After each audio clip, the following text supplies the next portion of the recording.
नमस्कार। चित्र में आप देख पा रहे हैं जो आकृति जिसे हम अतिपरवलय कहते हैं। तो ये अतिपरवलय की जो विशेषता होती है वो इस प्रकार से होती है कि इस पर जो स्थित हर बिंदु एक विशेष नियम का पालन करता है। जिस तरह से हम परवलय में देख चुके हैं या वृत्त में देख चुके हैं कि हर बिंदु एक विशेष नियम से गति करता है। तो यहाँ पर भी यदि हम देखें तो जो परवलय पर स्थित बिंदु है वो एक विशेष नियम का पालन करता है और वो विशेष नियम है कि ये जो मूविंग पॉइंट है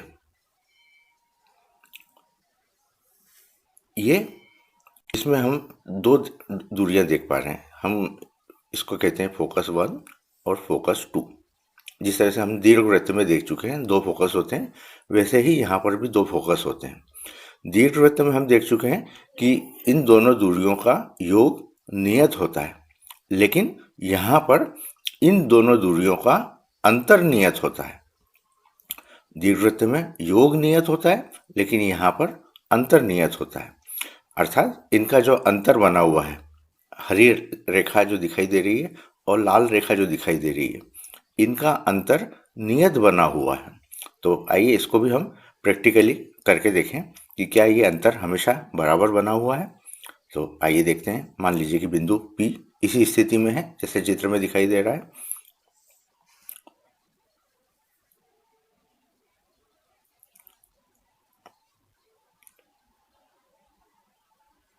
ये आप अंतर देख पा रहे हैं, ये ट्रांसवर्स एक्सिस है और इनके बीच का जो अंतर है। अब हमने ये हरी रेखा को अपने स्थान से हटाया, इसी तरह से लाल रेखा को भी अपने स्थान से हटाया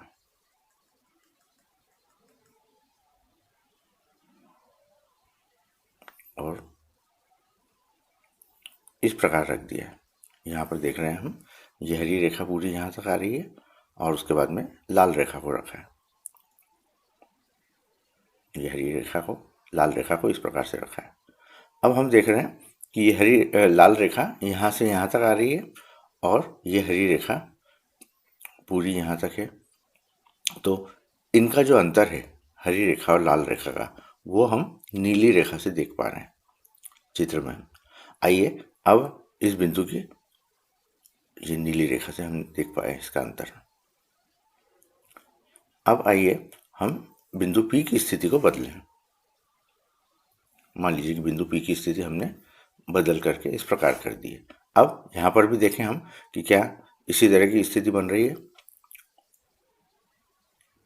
ये हरी रेखा को हमने उठा करके रखा है और लाल रेखा को भी उठा करके रखा है और हम देख पा रहे हैं कि इनका अंतर वापस नीली रेखा के बराबर आ रहा है।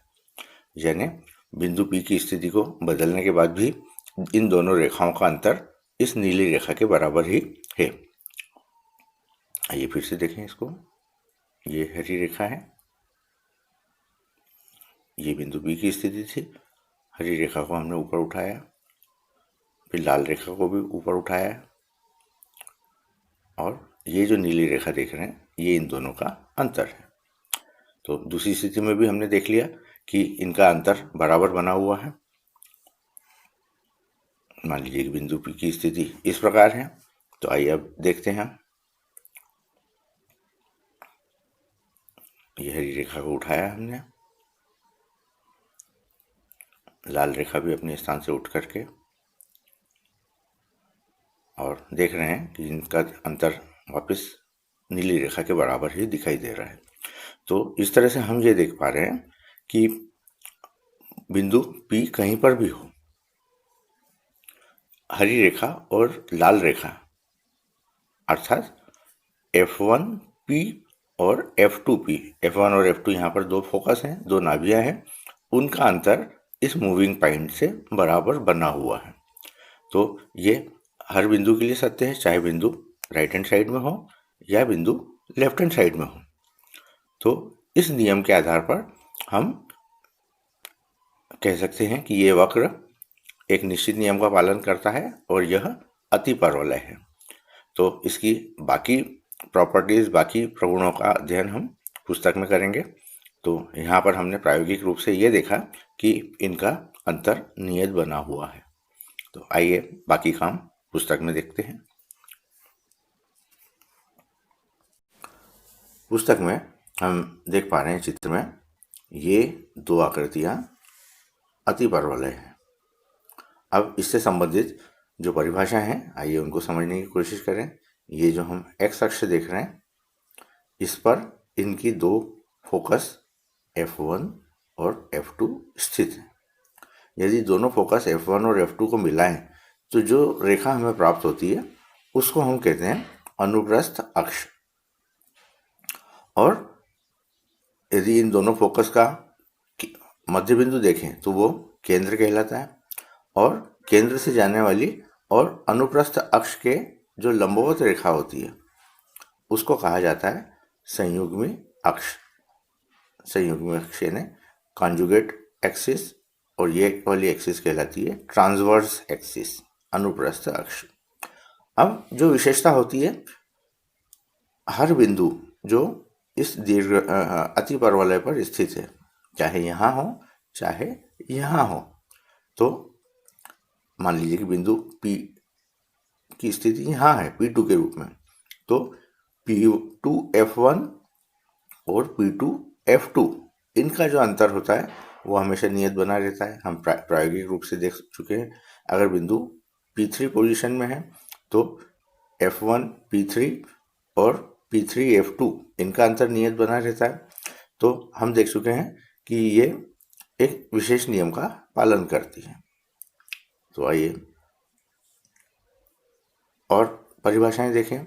इसको कहा जाता है शीर्ष। जिस तरह से दीर्घवृत्त में शीर्ष होता है या परवलय में शीर्ष होता है, उसी प्रकार से ये जो दो बिंदु दिखाई दे रहे हैं ये कहलाते हैं शीर्ष।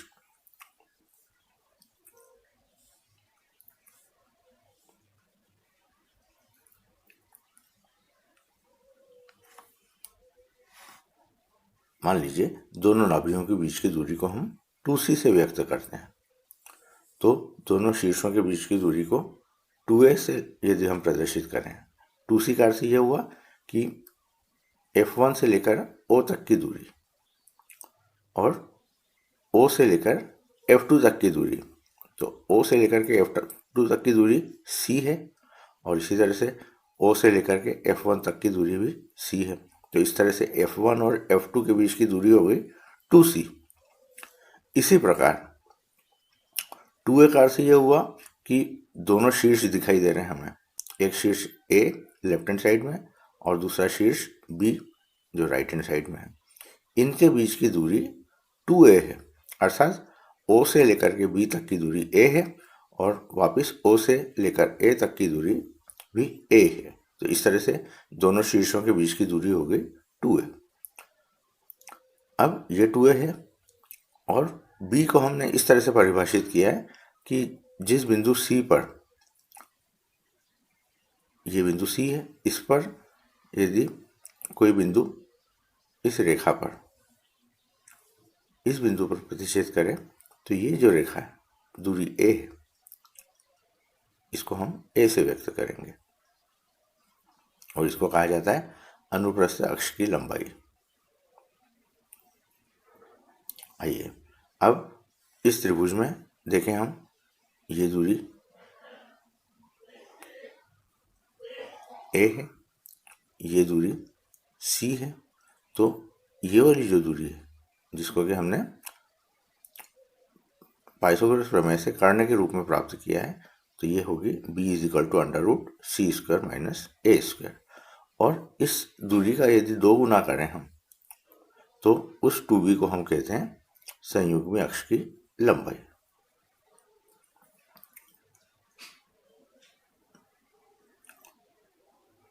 अब यदि हम P1 F2 और P1 F1, मान लीजिए कि बिंदु P की स्थिति इस चित्र में हम देख रहे हैं कि यदि इस तरह से हो P1 F1 और P1 F2, बिंदु P कहीं पर भी हो सकता है, यहाँ भी हो सकता है या यहाँ भी हो सकता है। तो मान लीजिए कि बिंदु P, तो हम देख सकते हैं कि B1 F1 माइनस BF2 बराबर AF2 माइनस AF1।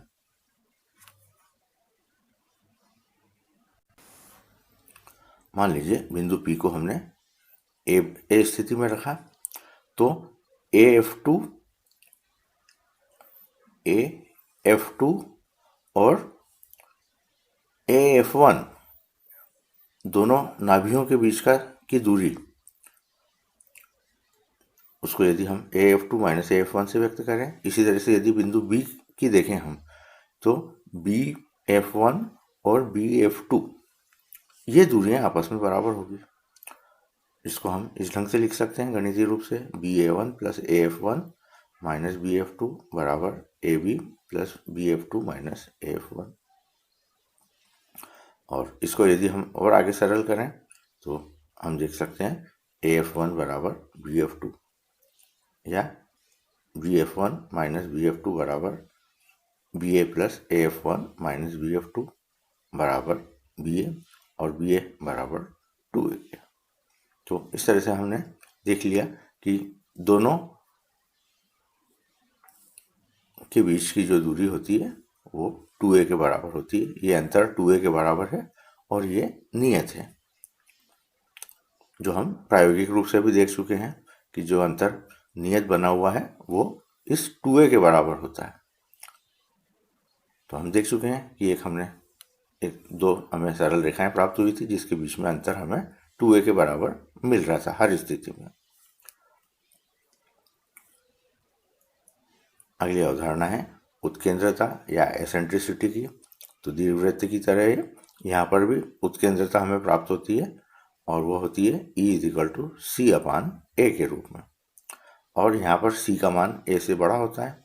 इसका मतलब उत्केंद्रता 1 से ज्यादा होती है।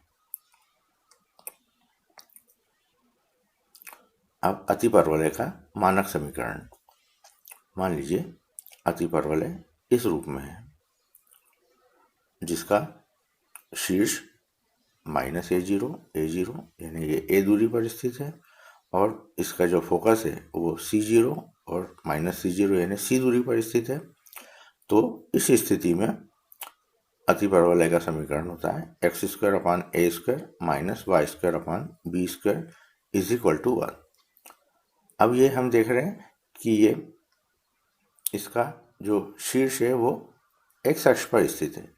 यदि शीर्ष y अक्ष पर स्थित हो तो उस स्थिति में हम देख सकते हैं कि इसका शीर्ष के निर्देशांक होंगे 0A और 0 -A। केंद्र होगा, इसका फोकस होगा 0C 0 -C। और इस स्थिति में हमें जो अतिपरवलय का समीकरण प्राप्त होगा वो इस तरह से होगा y²/A² minus x²/B² is equal to 1। तो ये ध्यान में रखने वाली बात है कि जब इस तरह का आरेख हम देखें तो उसके लिए समीकरण होगा x²/A² minus y²/B² is equal to 1, और जब इसके शीर्ष y अक्ष पर स्थित हों तब समीकरण इस रूप में प्राप्त होगा।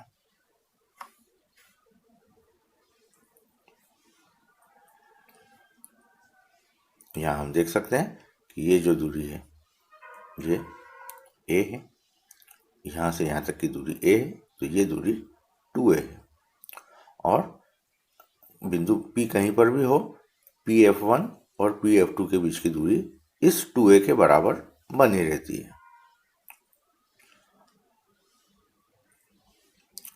अब मान लीजिए कि बिंदु P यहाँ पर है, तो PXY बराबर PF1 माइनस PF2, और ये दूरी 2A के बराबर होगी। तो PF1 दूरी यदि हमने ये ज्ञात की है, दो बिंदुओं के बीच की दूरी, PF2 ये ज्ञात की, तो ये 2A के बराबर है। इसको हमने हल किया, पक्षांतर किया और दोनों पक्षों का वर्ग किया। वर्ग करने के बाद में जो हमें समीकरण मिल रही है वो इस रूप में मिल रही है। इसको और सरल किया हमने तो समीकरण का रूप हो गया x² minus y² minus A² बराबर 1, और C² माइनस A² को यदि हम B² रखें तो समीकरण का रूप इस प्रकार से प्राप्त हो गया। तो अतिपरवलय पर स्थित कोई भी बिंदु इस समीकरण को संतुष्ट करेगा।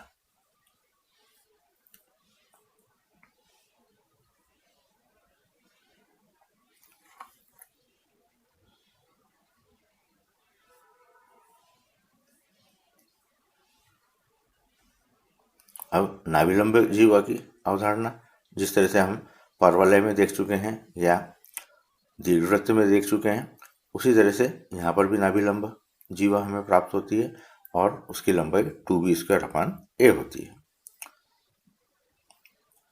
अब प्रश्न देखें हम, निम्नलिखित अतिपरवलयों के शीर्षों नाभियों के निर्देशांकों, उत्केंद्रता और नाभिलंब जीवा की लंबाई ज्ञात कीजिए। आइए देखते हैं। पहला प्रश्न, x² - y² is equal to 1। अब इसकी हम तुलना करेंगे x² - y² is equal to 1 से। तो हम देख रहे हैं a बराबर 3 का वर्ग 9 मिल रहा है हमें और b² बराबर 16 मिल रहा है, यानी a बराबर 3 और b बराबर 4। इसके आधार पर हमने c का मान ज्ञात कर लिया। c बराबर √a² प्लस b² यानी 5। अब c यानी नाभि के निर्देशांक, तो नाभि के निर्देशांक होते हैं c0। तो नाभि यहाँ 2 प्राप्त हो रही है हमें, प्लस माइनस 5 0, एक बार प्लस 5 0 और एक बार माइनस 5 0।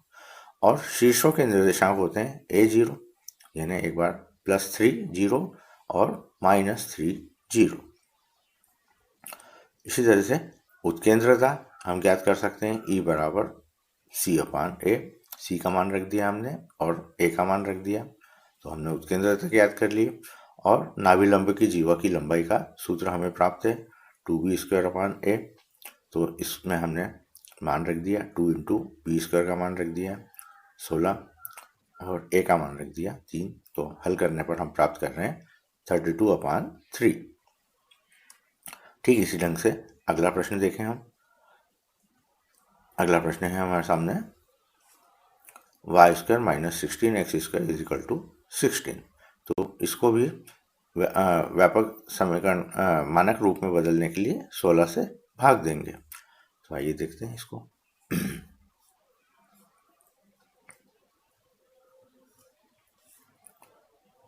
इसको हमने 16 से भाग दिया और 16 से भाग देने के बाद हम देख रहे हैं y² - x² is equal to 1। और इसकी अब तुलना करेंगे y² - x² is equal to 1 से। तो तुलना करने पर हम देख रहे हैं a बराबर 4, b बराबर 1 और इसके आधार पर हमने c का मान ज्ञात कर लिया, जो हम प्राप्त कर रहे हैं √17। c का मान ज्ञात कर लिया यानी नाभियों के निर्देशांक। अब चूंकि हम देख रहे हैं कि y² पहले आ रहा है, यानी इसका अर्थ ये हुआ कि नाभियां स्थित है y अक्ष पर। तो y अक्ष पर स्थित है यानी x कोऑर्डिनेट 0 होगा, तो निर्देशांक हो जाएंगे 0 प्लस √17 और 0 माइनस √17। इसी तरह से शीर्ष भी हमने ज्ञात कर लिए 0 + 4 और 0 - 4। उत्केंद्रता हम जानते हैं E = c/a, मान रख दिया। और नाभिलंब जीवा की लंबाई का भी सूत्र 2b² है, तो इसमें भी मान रख दिया और इसको हल कर लिया। अगला प्रश्न है, नाभियों 0 ± 3 और शीर्षों 0 ± √11/2 वाले अतिपरवलय का समीकरण ज्ञात कीजिए। अब यहाँ चित्र नाभि के निर्देशांकों से स्पष्ट है कि इसका x कोऑर्डिनेट 0 है, यानी ये नाभियां y अक्ष पर स्थित है। y अक्ष पर स्थित है इसलिए इसका समीकरण होगा y² - x² is equal to 1।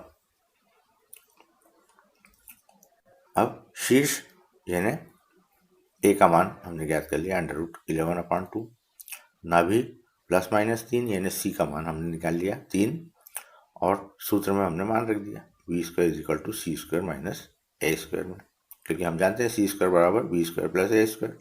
तो इससे b² का मान हमने ज्ञात कर लिया 25/4। इसलिए अब a का मान भी हमें प्राप्त है और b² का मान भी ज्ञात है। तो समीकरण में मान रखने पर y² - x² बराबर 1, और इसको जब हमने हल किया तो समीकरण इस रूप में प्राप्त कर रहे हैं। अगला प्रश्न देखें उदाहरण के रूप में, उस अतिपरवलय का समीकरण ज्ञात करना है, जिसकी नाभियाँ दी हुई है हमें 0 ± 12 और नाभि लंबे जीवा की लंबाई भी दी हुई है। अब नाभियाँ दी हुई है यानी सी का मान दिया हुआ है 12 और नाभि लंबे की जीवा की लंबाई होती है 2b² a बराबर 36, ये दिया हुआ है। ए का मान हमने रख दिया, ए का मान रखने पर हम b² का मान निकाल लिया है 18 है। अब हम जानते हैं c² बराबर a² + b², तो c² का मान हमने रख दिया है 144 यानी 12 का वर्ग, a² वैसे ही रखा है और b² बराबर 18 है। अब ये एक वर्ग समीकरण हमें प्राप्त हो गई। इसको हल करके हमने a और b के दो मान ज्ञात किए। अब चूंकि a का मान ऋणात्मक संभव नहीं है, इसलिए a बराबर धनात्मक मान लेंगे हम 6 और a का मान 6 लिया और b² बराबर हम ज्ञात कर लेंगे 18 × a, 18 × 6 यानी 108। और जब ये मान हम a² और b² के रखेंगे तो हम जो समीकरण प्राप्त कर रहे हैं वो इस रूप में होगी 3y² - x² = 108। आइए अब प्रश्नावली के प्रश्नों को देखें। पहला प्रश्न हमारे सामने है x² / 16 - y² / 9 = 1। तो इसकी हम तुलना करेंगे x² / a² - y² / b² = 1 से। और तुलना करने के बाद हम देख रहे हैं a² बराबर 16 और b² बराबर 9।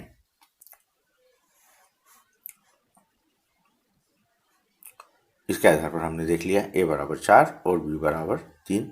अब हम जानते हैं c² बराबर a² + b², तो a² और b² दोनों के मान रख दिए और हल किया तो c का मान 5 और c का मान हम धनात्मक लेंगे। अब c का मान भी हमें ज्ञात हो गया है, तो इसकी जो नाभियाँ होगी वो होगी ±5 0, क्योंकि नाभि के निर्देशांक होते हैं ±c0 और शीर्ष के निर्देशांक होते हैं ±a0। तो a का मान हमें ज्ञात है 4, तो ये ±4 0। फिर उत्केंद्रता होती है E = c/a, तो c का मान और a का मान रख दिया हमने, तो हम प्राप्त कर रहे हैं 5/4। और नाभिलंब जीवा की लंबाई 2b² a, तो b का भी मान रख दिया और a का भी मान रख दिया। हल करने के बाद हम देख रहे हैं 9/2। आइए अगला प्रश्न देखते हैं। y² / 9 - x² / 27 = 1। अब इसकी भी हम तुलना करेंगे, तो तुलना करने पर हम देख रहे हैं a² बराबर 9 और b² बराबर 27। a और b के मान हमने ज्ञात कर लिए, इनके आधार पर c का मान ज्ञात कर लिया। और चूंकि हम देख रहे हैं अतिपरवलय के समीकरण में y² का गुणांक धनात्मक है, इसका मतलब इसका जो अक्ष होगा वो y अक्ष होगा, अनुप्रस्थ अक्ष जिसको हम कहते हैं, यानी जिस पर नाभियाँ स्थित होती है वो y अक्ष पर स्थित होगी। इसलिए नाभि का जो समीकरण हो जाएगा वो इस तरह से हो जाएगा। तो नाभि का जो केंद्र होगा वो 0 ± c के रूप में होगा और c का मान रख दिया हमने, तो हम देख रहे हैं इसका निर्देशांक 0 ± 6 और शीर्ष होगा इसका 0 ± a। a का भी मान रख दिया हमने, तो दो शीर्ष हमें प्राप्त हो रहे हैं 0 3 और 0 -3। इसी तरह से उत्केंद्रता होगी इसकी c/a, c और a के मान रख दिए और हल किया तो उत्केंद्रता हम प्राप्त कर रहे हैं। और यहाँ हम देख सकते हैं उत्केंद्रता 1 से अधिक है। और नाभिलंब की लंबाई 2b² a, 2b² का मान रख दिया हमने 27, a का मान रख दिया 3 और हल करने पर हम प्राप्त कर रहे हैं नाभिलंब की लंबाई। आइए अगला प्रश्न देखते हैं। 9y² - 4x² = 36। 36 से भाग दिया हमने दोनों पक्षों को और इस समीकरण के रूप में प्राप्त किया। इससे हम a² और b² के मान देख सकते हैं। a² बराबर हम 4 और b² बराबर 9 हमने तुलना की और a और b के मान ज्ञात कर लिए। a और b की सहायता से c का मान ज्ञात कर लिया है। c का मान ज्ञात हो गया है, तो अब हम ये भी देख रहे हैं कि अतिपरवलय में y² का गुणांक धनात्मक है, यानी अनुप्रस्थ काट y अक्ष के अनुदिश है, यानी इसकी जो नाभियाँ हैं वो y अक्ष पर स्थित है, इसलिए नाभि के निर्देशांक हो जाएंगे 0 ± c, मान रख दिया। इसी तरह से शीर्ष के निर्देशांक, शीर्ष भी y अक्ष पर स्थित होगा, इसके निर्देशांक ज्ञात कर लिए, उत्केंद्रता C/a मान रख दिया, इसका मान ज्ञात कर लिया है, और नाभिलंब 2b²/a इसमें भी मान रख दिया है और इसको हल कर लिया है। ठीक इसी ढंग से अगला प्रश्न है। इस प्रश्न को भी आप स्वयं हल कर सकते हैं। 576 से भाग दिया, 576 से भाग देने के बाद इस रूप में हमने प्राप्त किया है, और यहाँ से हम a² और b² के मान ज्ञात कर सकते हैं। c का मान ज्ञात कर लिया है, और हम ये देख रहे हैं कि x² का गुणांक धनात्मक है, यानी जो नाभियाँ स्थित होगी वो x अक्ष पर स्थित होगी, इसलिए नाभि के निर्देशांक ±c0, शीर्ष के निर्देशांक ±a0 मान रख दिया, उत्केंद्रता C/a इसका भी मान ज्ञात कर लिया, और नाभिलंब जीवा की लंबाई 2b²/a इसका भी मान हमने ज्ञात कर लिया। अगला प्रश्न 5y² - 9x² 36। यहाँ पर हम 36 से भाग दिया, और भाग देने के बाद हमने इसको जब इस रूप में अरेंज किया तो हम a² का मान देख पा रहे हैं 36/5 और b² का मान 4।